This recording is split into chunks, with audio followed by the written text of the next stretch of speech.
तर टोकन काय आहे?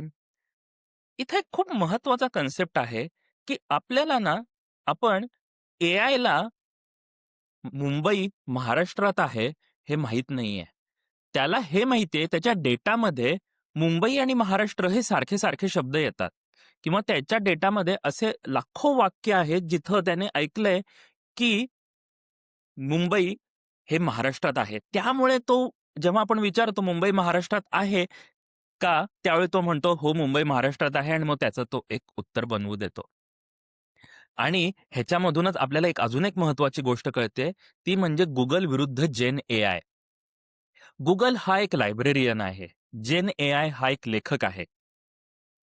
Google आपल्याला आधी असलेली माहिती तुमच्यापुढं आणून ठेवतो.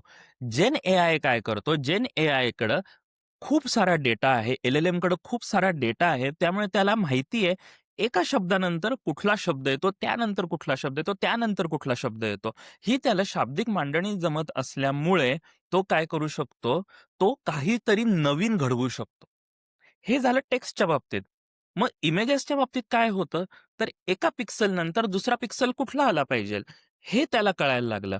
आता हे कळायला लागल्यामुळे काय झालं, तुम्हाला एक छान चित्र तो बनवून देऊ देऊ शकायला लागला. तो तुम्हाला एखादी छान ईमेल लिहून द्यायला लागला. एखादी छान स्क्रिप्ट बनवून द्यायला लागला. तर ह्याच्यासाठी जे मागचं तंत्रज्ञान आहे, ते आहे टोकन्स.